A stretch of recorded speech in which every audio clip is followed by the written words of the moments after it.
Kualitas sholat itu bertingkat, dari yang syariat yang sebatas sholat zahir, kemudian sholat yang mi'raj, yakni sholatnya orang beriman, sampai sholat yang berkekalan dengan Tuhan. Itulah sholatnya orang yang bertakwa. Lantas, bagaimanakah agar sholat kita mencapai derajat mi'raj sebagaimana as-sholatul mi'rajul mu'minin? Assalamualaikum warahmatullahi wabarakatuh. Jumpa lagi dengan Mbah Mun Ajat Karimullah yang mengamput channel Tasawuf Ilmiah Eksakta. Kami adalah pelaku tarekat arwah atau tarekat qadim, sehingga fokus bahasannya terkait dengan ruh, entitas genuine yang otentik, percikan ilahiyah yang tidak dapat dimanipulasi dan diimitasi, yang dengannya manusia berpeluang bersambung ke tali wasilah di alam qadim, alam ruh, alam cahaya, alam partikel gelombang. Bahasan kali ini tentang bagaimana kita melaksanakan sholat yang sampai pada level mi'raj, karena sholat adalah ibadah yang amat fundamental dalam beragama. So, kita harus memastikan tidak terjerumus pada kualitas sholat yang lalai, yang ancamannya neraka wail. Pemirsa dimanapun berada, agar memudahkan kita, saya sajikan slide sebagai berikut. Secara prinsip slide ini sering kami sampaikan, namun ini sangat penting untuk selalu dicermati, karena ada hal-hal yang berbeda sesuai dengan tujuannya. Dan pada saat ini kita akan menjelaskan bagaimana kita dapat meraih sholat yang berkualitas, bukan sholat orang yang lalai. Yang pertama yang harus dipahami, bahwa semesta ini ternyata berlapis-lapis yang terbagi menjadi 3 lapisan dimensional, di mana alam tertinggi atau alam maha, maha qadim, maha mutlak, maha ultrasonor, di mana Allah di situ sifatnya adalah laisa kamisli seun. Oleh karenanya, Tuhan di alam ini tidak dapat didefinisikan, tidak dapat dideskripsikan, tidak dapat difikirkan, dan tidak dapat diabstraksikan. Namun Tuhan adalah perbendaharaan yang tersembunyi, dan Dia ingin dikenal, maka diciptakanlah makhluk. Dan ternyata penciptaan itu sifatnya gradatif. Sebelum menciptakan alam materi di dunia ini, Tuhan menciptakan alam intermediate. Dialah alam qadim yang fungsinya sebagai tali wasilah atau ultrastruktur rohani yang menghubungkan alam ketuhanan dengan alam dunia ini. Dia bentuknya bukan materi, melainkan ruh atau nur atau cahaya. Cahaya adalah partikel gelombang. Di alam tersebut ada sosok yang merepresentasikan Tuhan. Dialah rohani Rasul, entitas ilahiyah yang mengadaptasi rohani manusia di dunia ini. Selain itu, di alam tersebut juga ada malaikat, termasuk kalam qadim, lauh mahfud, dan perjalanan akhirat. Kemudian di alam dunia ini atau alam baharu, alam yang sifatnya relatif, ini pun ternyata terbagi menjadi 2, yaitu alam yang materi, yang fisik, yang bisa diamati dengan panca indera kita, dan di alam rendah, alam materi yang rendah, yang biasa disebut dengan metafisika infra, disitulah tempatnya setan dan tohut. Dan ternyata di dunia ini selalu ada wakil Tuhan atau perwujudan Tuhan di alam dunia ini. Dialah utusannya. Dulu dikenal dengan nabi atau rasul, namun pasca nubuah berakhir, selalu ada hamba-hamba yang disucikan ruhaninya, yang menjalankan fungsi-fungsi nubuah dan fungsi pewahyuan. Berdasarkan hal tersebut, maka kita dapat dengan mudah mendeskripsikan tingkatan-tingkatan sholat, sekaligus bagaimana cara kita meningkatkan kualitas sholat kita. Pada level terendah, sebagaimana yang sebelah kanan paling bawah yang berwarna hitam, itu adalah model sholat yang lalai, sholat yang tidak ada yang diingat, tidak ada yang disaksikan, tidak ada yang dihadapkan wajahnya. Sebagaimana perintah tentang sholat, as-sholatu lidzikri, sholatlah untuk mengingatku. Tetapi di level ini, dia tidak menemukan apa yang diingat. Demikian juga syahadatnya, tidak ada yang disaksikan. Ini wajah wajihia pun tidak menghadapkan wajahnya. Oleh karenanya, sholat lalai berisi hayalan, imajinasi, keyakinan yang tidak ada dasarnya, dan afirmasi. Afirmasi adalah penekanan ke dalam diri kita secara terus-menerus tanpa ada dasar yang memadai. Hal ini disebabkan karena rohaninya belum teraktivasi. Inilah yang dimaksud dengan fawailul lil musholin. Celakalah orang yang sholat, karena sholatnya tidak bersambung. Sholatnya dipenuhi dengan imajinasinya, abstraksinya, keyakinan dirinya yang tanpa dasar, afirmasi terhadap diri yang terus-menerus, oh saya ini sholat menghadap Tuhan, tetapi tidak tahu Tuhannya di mana. Sehingga jangankan untuk khusyuk, maka sholat di level ini, pikiran kita melayang-layang kemana-mana. Kemudian meningkat pada sholat yang di atasnya, yaitu sholat mengingat. Ini juga masih di dunia juga. Namun di level ini sudah ada yang diingat, sudah ada yang disaksikan, dan sudah ada yang dihadapkan wajahnya. Ketika as-sholatu lidzikri, maka dia sudah tahu siapa yang diingat. Demikian juga ketika bersyahadat sebagai salah satu syarat untuk kita menjalankan sholat, yaitu bersaksi asyhadu alla ilaha illallah. Pada level ini pun sudah ada yang disaksikan. Demikian halnya ketika doa iftitah, ini wajah wajhia, wajahnya sudah dihadapkan kepada wajahnya. Di sholat level ini juga sudah ada interaksi langsung dengan pembawanya, dengan wakil Tuhannya yang ada di dunia ini.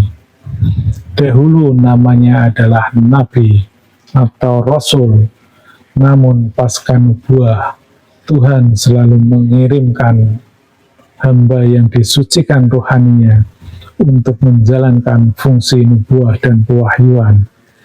Dia bisa seorang rasulun min anfusikum, atau seorang ulil amri minkum, atau waliya mursida, atau bisa juga ulama warasatul anbiya, yakni dimelalui dengan aktivasi rohaninya, yaitu dengan mengaktifkan potensi nur iman dan nur kitab dalam ruh manusia. Dan selanjutnya kita juga mengenal yang namanya teknik rabitoh, yakni teknik mentransmisikan getaran rohani kita agar selaras dengan pembawanya, atau di masa kini adalah dengan walia mursida atau dengan guru rohaninya, yakni yang telah bersambung ke dalam sistem wasilah. Hanya dengan melalui beliaulah maka kita bisa mencapai sholat yang mengingat. Namun ternyata Tuhan masih memberikan fasilitas lain, yaitu adanya sholat bagi orang yang beriman. Sholat orang yang beriman adalah sholat yang ruhnya sudah tersambung ke tali wasilah. Tali wasilah adalah tali penghubung ruhani antara Tuhan di atas ars, di ujung akhirat tertinggi, dengan manusia di dunia ini melalui ruhani Rasul. Dan sholat orang beriman diperlukan energi ruhani yang mencukupi, yang memadai, melalui loading nur, loading pahala. Itulah yang dalam tarekat arwah dikenal dengan zikrullah, suluk dan ubudiyah. Kaifiat-kaifiat tersebut, laku-laku tersebut, itu akan meningkatkan energi ruhani kita, sehingga pada masanya kita akan diperjalankan sholat kita sebagaimana Nabi Muhammad Isra dan Mi'raj. Dan kita mengenal hadis as-sholatu mi'rajul mu'minin. Sholat adalah sarana atau fasilitas yang diberikan kepada orang-orang mukmin untuk dapat mi'raj. Mi'raj adalah naiknya dimensi kesadaran rohani kita. Dan mi'raj ini sifatnya tahap demi tahap, sampai menuju makom yang tertinggi. Hal ini selaras dengan perjalanan Nabi Muhammad ketika beliau mi'raj sampai ke Sidratul Muntaha. Oleh karenanya, tarekat arwah menunjukinya. Umat berhak mendapatkan garansi atas segala syariat yang diperintahkan kepadanya. Jangan sampai para pemuka agama memerintahkan kepada umat untuk sholat, namun dia tidak bisa menunjukinya bagaimana sholat yang bersambung dengan Tuhannya, bagaimana sholat yang bermi'raj, yang naik dimensi kesadarannya. Karena kalau hal ini tidak tercapai, maka justru sholat kita terdowngrade ke dalam kategori sholatnya orang lalai, fawailul lil musholin. Pemirsa dimanapun berada, dan ternyata masih ada sholat yang lebih tinggi lagi, yaitu sholatnya orang yang bertakwa. Dan pastinya juga yang sholat juga ruhnya, karena hanya ruh yang bisa berkekalan dengan Tuhan. Sholat ini juga biasa disebut dengan sholat daim. Inilah makom fana, makom bako bila, di mana kesadaran diri kita sudah lenyap menjadi kesadaran maha sadar. Dan hasil dari sholat ini adalah kemenangan, sebagaimana yang dijanjikan dalam Quran surat Al-Fat ayat 1. Selanjutnya dapat kami sampaikan rujukan ayat terkait hal tersebut. Yang pertama, Al-Ma'un ayat 4 dan 5.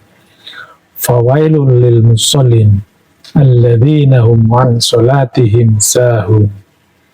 Celakalah orang-orang yang melaksanakan sholat, yaitu yang lalai terhadap sholatnya. Sungguh ini ancaman yang sangat keras. Dan selanjutnya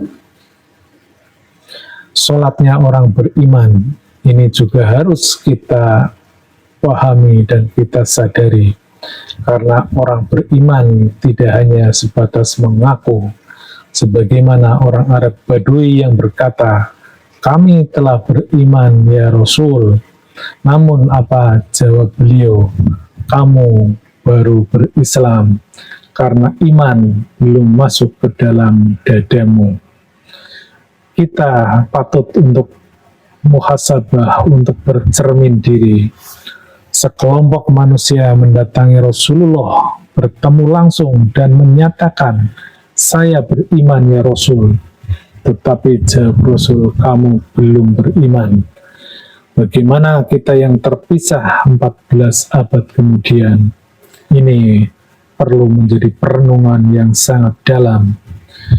Demikian juga dalam Quran surat Toha ayat 14, "Innani annallahu la ilaha illa ana fa'budni wa aqimis sholata lidzikri."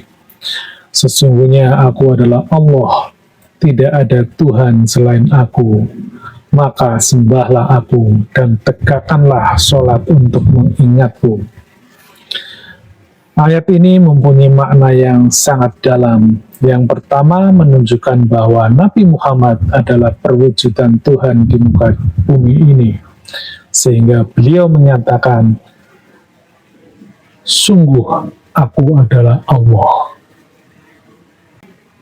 Namun pada hakikatnya adalah Allah Subhanahu wa Ta'ala yang menempati dirinya. Karena Tuhan yang Maha Absolut tidak mungkin menempati alam yang relatif ini. Dan begitulah Tuhan membuat aturannya. Makanya selalu ada hamba yang ditunjuki untuk memerankan fungsinya di alam dunia ini. Dan menarik lagi, maka sembahlah aku dan tegakkanlah sholat untuk mengingatku. Ini adalah kualitas sholat yang sudah ada alamatnya. Jadi sudah sangat jelas mengingat adalah peristiwa yang terjadi di dunia ini, yang bisa dibaca oleh pembaca virtual kita. Zaman itu tentu yang diingat adalah Nabi Muhammad. Karena tidak mungkin manusia di dunia ini mengingat Tuhan yang laisa kamitslihi syai'un. Demikian juga ketika dalam doa iftitah, "Inni wajjahtu wajhiya lilladzi fatarus samawati." Sungguh aku hadapkan wajahku kepada wajahnya. Namun ini juga distorsi. Hampir seluruh terjemahan Al-Quran itu diganti dengan zat. Padahal tekstualnya ya wajah tu dan wajhiyah gitu. Kenapa menjadi artinya wajahku kepada zat? Ini juga distorsi. Sehingga umat tidak mengenal Tuhannya. Padahal secara sederhana ini mudah sekali dipahami. Padahal setiap level selalu ada representasi Tuhan. Namun Tuhan yang sesungguhnya adalah yang laisa kamitslihi syai'un. Kemudian Al-Baqarah 238 yang artinya, peliharalah semua sholatmu dan peliharalah sholat wusta. Berdirilah untuk Allah dengan khusyuk. Ini dimaknai sholat wusta adalah sholat pertengahan antara jasad dengan ruh. Demikian juga ada hadis as-sholatu mi'rajul mu'minin. Dan ada juga yang menarik kisah Nabi ketika memanggil sahabat Bilal bin Rabah dengan seruan, "Ya Bilal, aqimis sholata, arikhna biha." Yang artinya, "Wahai Bilal, segeralah azan untuk mendirikan sholat dan istirahatkan kami dengan sholat tersebut." Ini sangat menarik. Inilah sholatnya orang beriman, sholat yang mi'raj. Dan kemudian Quran surat Al-Ma'arij 23. alladzina hum ala sholatihim daimun, yaitu sholat yang berkekalan, sholat yang selamanya. Pemirsa dimanapun berada, demikianlah yang dapat kami sampaikan. Sekali lagi kami tegaskan, yang pertama kepada para pendakwah, para ulama, sudah semestinya bertanggung jawab atas kualitas sholat umat. Karena umat berhak mendapatkan garansi, dia tidak hanya disuruh dan diperintah mengerjakan amalan-amalan syariat-syariat agama, namun yang memerintahkan ternyata tidak bisa menunjukinya, karena sudah jelas ayat-ayatnya, dalil-dalilnya, bahwa ancamannya adalah fawailul lil musallin. Dan ternyata Tuhan pun memberikan solusi-solusi jalan yang demikian jelas dan nyatanya, yakni ada sholat yang mengingat, dan tentu ada yang diingat. Ada sholat yang mi'raj, sebagaimana as-sholatu mi'rajul mu'minin. Perkara sholat adalah perkara yang sangat-sangat fundamental. Umat perlu garansi. Sekali lagi, umat perlu garansi, karena ada fasilitas-fasilitas itu minimal dapat menunjuki umat sampai kepada as-sholatu mi'rajul mu'minin. Demikian, mohon maaf sekiranya banyak hal yang kurang berkenan dalam penyampaian kami. Illahi anta maksudi waridhoka matlubi. Wassalamualaikum warahmatullahi wabarakatuh.